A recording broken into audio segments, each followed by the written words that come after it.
India স্পোর্টসের সবাইকে স্বাগত। আবার একটা নতুন ইন্ডিয়ান ফুটবল ইম্পর্টেন্ট আপডেটস নিয়ে চলে এসেছিল। ভিডিওটা শুরু করার আগে রেগুলার যেটা বলে থাকি, যারা আমার চ্যানেলে এখনো সাবস্ক্রাইব করুন তো প্লিজ চ্যানেলকে সাবস্ক্রাইব করে দেয়, কিন্তু রেগুলার আপডেটস পেতে চলো আজকে ভিডিওটা শুরু করা যাক।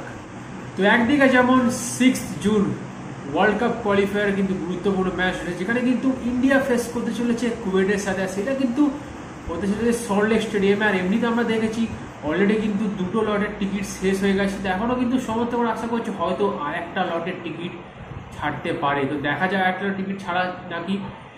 আর 6 তারিখের ম্যাচটা হবে কিন্তু অনেক কিছু নির্ভর করবে, কারণ 6 তারিখের ম্যাচটা এই কারণেই গুরুত্বপূর্ণ, কারণ সেই ম্যাচটা জিতলে কিন্তু ইন্ডিয়া এএফসি এশিয়ান কাপে খেলার ছাড়পত্র পাবে।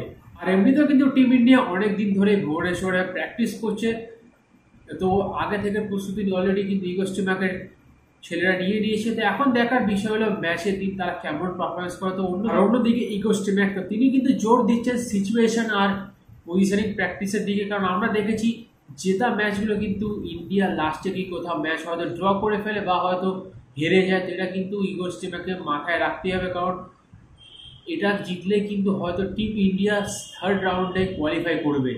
কিন্তু মোহনবাগান সুপার জায়ান্টসের ডাইরেক্টর পদে কিন্তু আবারও ফিরতে চলেছে সৌরভ গাঙ্গুলি। তো এর আগে কিন্তু তাকে দেখা গিয়েছিল যখন এটিকে ছিল সেখানে কিন্তু ম্যানেজমেন্টের পদে, বাট তারপরে কিন্তু তিনি বিসিএস যখন প্রেসিডেন্ট হয় তারপরে কিন্তু তিনি ফুটবল থেকে অনেকটাই দূরে সরে গিয়েছে। তো আবারও কিন্তু আমরা সেই সৌরভ গাঙ্গুলিকে আবার দেখতে চলেছি মোহনবাগান সুপার জায়ান্টের ডিরেক্টর হিসাবে। আর একদিকে যেমন ইস্ট বেঙ্গল এসিএল খেলার ছাড়পত্র পেয়েছে, অবশ্যই কিন্তু তারা কিছু দুর্দান্ত প্লেয়ার সাইন করতে চলেছে। তো তেমনই কিন্তু একটা নাম ভেসে উঠছে, তো তার নাম কিন্তু অ্যান্ড্রে ফন্তাস। তিনি কিন্তু একজন বার্সেলোনার প্রাক্তন ফুটবলার। তো তিনি কিন্তু বার্সেলোনার বি দলের হয়ে খেলেছেন। তাছাড়া কিন্তু তার জার্নি শুরু গ্রিনো ফুটবল ক্লাবের হয়ে, আর তিনি কিন্তু লাস্ট খেলেছেন সেল্টা ভিগোর হয়ে। তিনি কিন্তু একজন 34 বছর সেন্টার ব্যাক। কিন্তু সোশ্যাল মিডিয়াতে জোর জল্পনা শোনা যাচ্ছে যে কেরালা ব্লাস্টার্স তারা কিন্তু এক জাতীয় দলের প্লেয়ারকে সাইন করতে চলেছে।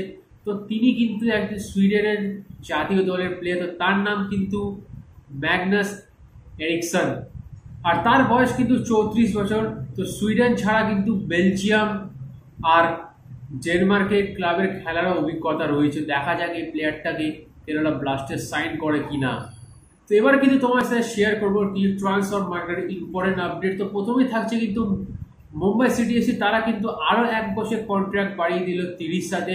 আর অপরদিকে কিন্তু মোহামেডান স্পোর্টিং ক্লাব তারাও কিন্তু 2 বছরের কন্ট্রাক্ট বাড়িয়ে দিল জোসেফ অ্যাডজেইর সাথে। আর অপরদিকে কিন্তু ওডিশা এফসিতে আপাতত আরও 1 বছরের জন্য কিন্তু রয়ে যাচ্ছে রয় কৃষ্ণা। তো আজ কিন্তু ভিডিওটা একেবারে, তো till then goodbye, have a nice day আর enjoy the beautiful game football.